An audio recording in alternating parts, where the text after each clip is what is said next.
Sir, ನಿನ್ನೆ ಚುನಾವಣೆಯಲ್ಲಿ ನಮ್ಮ ಮಾಜಿ ನಾಯಕರಾದ ಕುಮಾರಣ್ಣವರು ಆತ್ಮಸಾಕ್ಷಿಗೆ ಮತ ಹಾಕಿ ಅಂತ ಕೇಳಿದ್ರು ಎಲ್ಲರೂ. ಅವರೆಲ್ಲ ಅವರವ್ರ ಆತ್ಮಸಾಕ್ಷಿಗೆ ಮತ ಹಾಕಿ. ಆತ್ಮಸಾಕ್ಷಿ ಮತ ಆಗಿದೆಯಾ ಸರ್? ಹೌದು, ಆತ್ಮಸಾಕ್ಷಿ ಅಂತಾನೆ ಮತ ಹಾಕಿದ್ರು.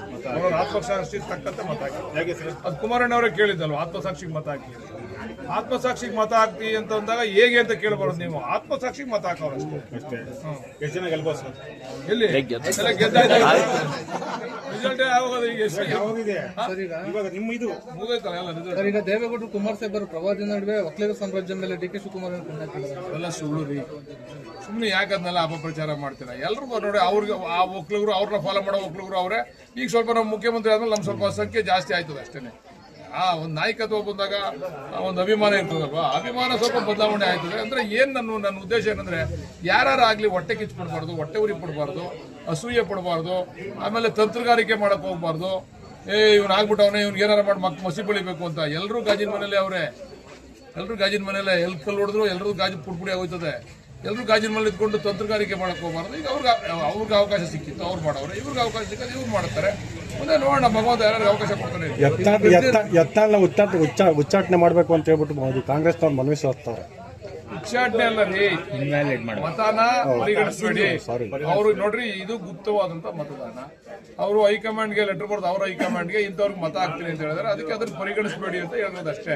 ಉಚ್ಚಾಟನೆ ಅಲ್ಲ ಅದು. ಆದ್ರೆ ಅದು ಅವರು ಇಲ್ಲ ಮಾಡಕ್ಕಾಗಲ್ಲ. ಹಂಗೆ ಏನಿದ್ರು ಆ ವ್ಯಾಪ್ತಿ ಏನು ಈ ಪ್ರಿಮಿಸಿಸ್ ಇರ್ತದಲ್ಲ, ಆ ಪ್ರಿಮಿಸಿಸ್ ಒಳಗಡೆ ಆದ್ರೆ ಮಾತ್ರ ನಾವು ಅದಕ್ಕೆ ಜವಾಬ್ದಾರಿ. ಹೊರಗಡೆ ಅವ್ರು ಏನ್ ಸ್ಟೇಟ್ಮೆಂಟ್ ಕೊಟ್ಟರು ನಾವು ಜವಾಬ್ದಾರಿ ಇಲ್ಲ ಅಂತ ಹೇಳಿ ಎಂಡಾಸ್ಮೆಂಟ್ ಕೊಡ್ತಾರೆ. ಸರ್, ಇವಾಗ ಇದು ಕೆಂಪೇಗೌಡ ಆಟೋ ಸರ್ಕಲ್ ಇಂದ ಹೊಸಪೇಟೆವರೆಗೂ ಕೂಡ ಅದು ಸಿಂಹಾತ್ಮ ದೇವಸ್ಥಾನ ರಸ್ತೆ ಐತಲ್ಲ, ತುಂಬಾ ಹದಗೆಟ್ ಐತೆ. ಅದು ಆ ಕಾಮಗಾರಿ ಯಾವಾಗ ತಗೊಂತೀರ? ಮಾಡಿರೋ ಕಾಮಗಾರಿ ತೋರ್ಸೋದಿಲ್ವಲ್ಲ ನಮ್ಗೆ. ರವೆ ಮಾಡುವ ಮಾಡಿರೋ ಕಾಮಗಾರಿನೂ ತೋರಿಸಿ, ಆಗದಿರೋ ಕಾಮಗಾರಿನೂ ತೋರಿಸಿ ಅದನ್ನು ಮಾಡ್ತೀವಿ. ಅಲ್ಲ, ಈಗ ಅದು ಮಾಡ್ತೀವಿ, ಶೀಘ್ರದಲ್ಲೇ ಮಾಡ್ತಾ ಇದೀವಿ. ಈಗ ವಾಸವಿ ರಸ್ತೆ ಮತ್ತೆ ಆ ರಸ್ತೆ ಎರಡನ್ನೂ ಕೂಡ ಈಗ ವಾಸವಿ ರಸ್ತೆ ಅನ್ನೋ ವಿಚಾರಕ್ಕೆ ನೋಟಿಸ್ ಕೊಟ್ಟವ್ರೆ. ಯಾವಾಗ ಕೈಗೆ ಎತ್ಕೋತೀರ ಅದನ್ನ? ನೋಟಿಸ್ ಕೊಟ್ಟವ್ರೆ, ಅಂತ ಕೈಗೆ ಎತ್ಕೋತೀವಿ.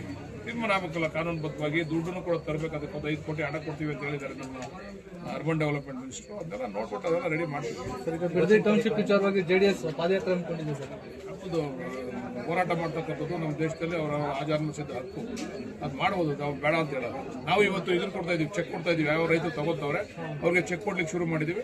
ನಾವು ಎಲ್ಲಿ ನೋಟಿಫಿಕೇಶನ್ ಮಾಡಿದೀವಿ, ಆ ನೋಟಿಫಿಕೇಶನ್ ಆಗಿರೋ ಜಾಗದಲ್ಲಿ 80% ರೈತರು ನಮ್ಗೆ ಚೆಕ್ ಕೊಡಿ ಅಂತ ಮುಂದೆ ಬಂದು ಇದನ್ನ ಕೊಟ್ಟಿದ್ದಾರೆ, ಲೆಟರ್ ಕೊಟ್ಟಿದ್ದಾರೆ. ಅವ್ರಿಗೆಲ್ಲ ಇವತ್ತು ಚೆಕ್ ವಿತರಣೆ ಪ್ರಾರಂಭ ಮಾಡಿ.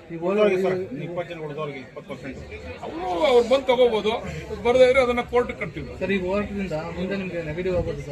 ಇರ್ಲಿ, ನೆಗೆಟಿವ್ ಪಾಸಿಟಿವ್ ಎಲ್ಲ ಇರ್ತದೆ. ಏನಾದ್ರು ಒಂದು ಅಭಿವೃದ್ಧಿ ಮಾಡ್ಬೇಕಾದ್ರೆ ನೆಗೆಟಿವ್ ಇರ್ತದೆ, ಪಾಸಿಟಿವ್ ಇರ್ತದೆ. ಎಲ್ಲಾನು ಫೇಸ್ ಮಾಡಿ. ಯಾಕೆ ಪಾಸಿಟಿವ್ ಆಗಿ ಯಾಕೆ ಆಗ್ಬಾರ್ದು? ದಮ್ಮು ತಾಕತ್ ಬಗ್ಗೆ ಚಾಲೆಂಜ್ ಮಾಡಿದ್ದಾರೆ. ನಮ್ಗೆ ದಮ್ಮು ತಾಕತ್ ಏನಿಲ್ಲ. ನಮ್ಗೆ ಯಾವ್ದು ತಾಕತ್ತು ದಮ್ಮು ಇಲ್ಲ. ನಮ್ಗೆ ಜನಗಳಿಗೆ ಅವ್ರಿಗೆ ವಿನಯವಾಗಿ ಕೆಲಸ ಮಾಡ್ತಕ್ಕಂಥ ಅವಕಾಶ ಕೊಟ್ಟಿದ್ರೆ ಅದನ್ನ ಮಾಡ್ತೀವಿ. ತಾಕತ್ತು ದಮ್ಮು ಇರೋರು ಅವ್ರು ಏನೇನು ಬೇಕಾದ್ರೂ ತೋರಿಸ್ಕೋಬಹುದು. ಅದನ್ನ ನಾವು ಅದಕ್ಕೆ ವಿರೋಧ ಮಾಡ್ತೀವಿ. ಈಗ ಮರೂರ್ ಬಳಿ ಕೈಗಾರಿಕಾ ಕೇಂದ್ರ ಇದಕ್ಕೆ ವಿರೋಧ ಮಾಡಿದ್ರು. ಇಲ್ಲಿ ಯಾಕೆ ಈ ತರ ಇದು ಮಾಡ್ತಾ ಇದಾರೆ ಅಂತ? ಮರೂರ್ ಬಳಿ ಯಾರು ರೆಡ್ ಝೋನ್ ಮಾಡಿಲ್ಲ.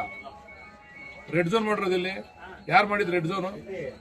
ನೋಡ್ರಿ, ರೆಡ್ ಝೋನ್ ಮಾಡಿ ಇವ್ರ ಶಿಷ್ಯರೇನೆ 60 ಲಕ್ಷ 70 ಲಕ್ಷಕ್ಕೆಲ್ಲ ಮೊನ್ನೆ ನಾವು ಇದನ್ನ ಮಾಡೋಕ್ಕಿಂತ ಮುಂಚೆ ಮಾರಾಟ ಮಾಡಿಸವ್ರೆ. ನಾವು 2 ಕೋಟಿ ಮೇಲೆ ಕೊಡ್ತೀವಿ ಅಂತಂದ್ರೆ ವಿರೋಧ ಮಾಡ್ತಾರೆ. ಯಾರಲ್ಲಿ ವಿರೋಧ ಮಾಡ್ತಾರಲ್ಲ ಹಳ್ಳ ಚಂದ್ರದಲ್ಲಿ, ಅವ್ರು ಹೋಗಿ ಅವ್ರ ಜಮೀನಿಗೆ 90 ಲಕ್ಷ ತಗೊಂಡವ್ರೆ, 80 ಲಕ್ಷ 90 ಲಕ್ಷ ತಗೊಂಡವ್ರಲ್ಲೇ ಪಕ್ಕದಲ್ಲೇ. ಆಮೇಲೆ ನಾನು ಎಲ್ರಿಗೂ ಮನವಿ ಮಾಡೋದು, ಬರೀ ದುಡ್ಡಿಂದನೇ ಅಳಿಬೇಡಿ ನೀವು. ಶೇರಿಂಗ್ ಇದೆ ನಿಮ್ಗೆ. ಕುಮಾರಣ್ಣ ಅವರು 40% ಕೊಡ್ತೀವಿ ಅಂತ ಹೇಳಿದ್ರು, ನಾವು 50% ಹೇಳಿದೀವಿ. ನೀವು ಉಪಯೋಗಿಸ್ಕೊಂಡ್ರೆ 50% ನಿಮ್ಗೆ ರೇಟ್ ಅಲ್ಲೇ ಸಿಗ್ತದಲ್ಲ, ಒಳ್ಳೆ ರೇಟ್ ಸಿಗ್ತದಲ್ಲ.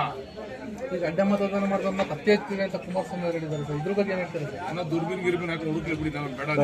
ಇನ್ನೊಂದು ಆಗಕ್ಕಿಂತ ಮುಂಚೆ ಪತ್ತೆ ಹಚ್ಬೇಕು, ಆದ್ಮೇಲೆ ಪತ್ತೆ ಹಚ್ಬಿಟ್ಟು ನಿಮ್ಮ ಬ್ರದರ್ ಹೇಳಿದ್ರು, ಮೊನ್ನೆ ಇನ್ನೊಂದು 20 ದಿವಸದಲ್ಲಿ APMC ಮಾರ್ಕೆಟ್ಗೆ ನಮ್ಮ ಶಾಸಕರು ಗುದ್ದಿ ಪೂಜೆ ಮಾಡ್ತಾರೆ. 5 ಕೋಟಿ ಸ್ಯಾಂಕ್ಷನ್ ಆಗಿದೆ APMC ಮಾರ್ಕೆಟ್ಗೆ. 5 ಕೋಟಿ ಸ್ಯಾಂಕ್ಷನ್ ಆಗೈತೆ, 5 ಎಕರೆ ಐತೆ ಅಂತ ಹೇಳ್ಕೊಂಡ್ ಬರ್ತಾನೆ ಇದ್ದೀರಾ. ಏನ್ ಮಾಡ್ತೀರಾ? ಹೇಳ್ದವ್ರು ಮಾಡ್ಲಿಲ್ಲ, ನಾವು ಹೇಳ್ತಾ ಇದ್ರು ಮಾಡ್ತಾ ಇದ್ವಿ. ಅಲ್ಲ, ನೀವು ಹೇಳದಂತ ಸ್ಪೀಡ್, ನೀವು ಏನೋ APMC ಮಾರ್ಕೆಟ್ ವಿಚಾರಕ್ಕೆ ಸಂಬಂಧಪಟ್ಟಂಗೆ ಏನು ಹೇಳಿದ್ರ ಇನ್ನು ಕೆಲವು ದಿನದಲ್ಲಿ ಮಾಡ್ತೀನಿ ಅಂತ ನೀವು ಯಾಕೆ ನಾವು ಸ್ವಲ್ಪ ಸ್ಲೋ ಆದವು ಅಂತಂದ್ರೆ ನಮ್ಮ ರೈತರುಗಳು ಯಾರು ಅಲ್ಲಿ ಮಾರ್ಕೆಟ್ ಹೋಗೋಕೆ ತಯಾರಿಲ್ಲ ಅಂತ ಗಲಾಟೆ ಮಾಡ್ತಾರೆ. ನಾವೆಲ್ಲ ಮಾಗಡಿಲ್ಲ ಇರಬೇಕು ಅಂತಾರೆ. ಅದಕ್ಕೆ ಸ್ವಲ್ಪ ಯೋಚನೆ ಮಾಡಿ ಕಾನ್ಫಿಡೆಂಟ್ ಆಗಿ ಹೇಳಿ ಸರ್, APMC ಮಾರುಕಟ್ಟೆಗೆ ಗುದ್ಲಿ ಪೂಜೆ ಮಾಡ್ತೀರಾ ಇಲ್ವೋ? ಮಾಡೇ ಮಾಡ್ತೀವಿ. ಜಾಗ ಕೊಟ್ಟಿದ್ದೀವಿ, ದುಡ್ಡು ಕೊಡ್ಸಿದ್ದೀವಿ, 5 ಕೋಟಿ ಮಂಜೂರಾಗೈತೆ. ನನ್ನ ಹತ್ರ ಅಧಿಕಾರಿಗಳು ಬಂದಿದ್ರು, ಮೊನ್ನೆ 5 ಕೋಟಿ ಸ್ಯಾಂಕ್ಷನ್ ಆಗೈತೆ ಸರ್ ಅಂತ ನಾವು ನಬಾರ್ಡ್ ಕಳಿಸಿದ್ದು, ಅಪ್ರೂವ್ ಆಗಿ ಬಂದಿದೆ. ಪ್ಲಾನ್ ಎಲ್ಲ ರೆಡಿ ಮಾಡಕ್ಕೆ ಹೇಳಿದ್ರೆ ಹೇಳಿದ್ರೆ ಎಚ್ ಎನ್ ಅಶೋಕ್ ಅಲ್ಲ, ನೀವು ಅಧಿಕಾರಿ APMC ಅಧಿಕಾರಿ ಅಂತ ಕೇಳಿದ್ರೆ ಗೊತ್ತಾಯ್ತದೆ. ಅಲ್ಲ, ಅವ್ರನ್ನ ಭೇಟಿ ಜಿಲ್ಲಾಧಿಕಾರಿಗಳನ್ನ ಭೇಟಿ ಮಾಡೋದಕ್ಕೆ ನನ್ನನ್ನೇ ಕಳಿಸಿದ್ರು. ಶೀಘ್ರದಲ್ಲೇ ಶುರು ಮಾಡ್ತೀವಿ. APMC ಮಾರುಕಟ್ಟೆ ಆಡಿ ಮಾಡುವವನು ಆಡದೆ ಮಾಡುವವನು ರೂಢಿಯಲ್ಲಿ ಉತ್ತಮ.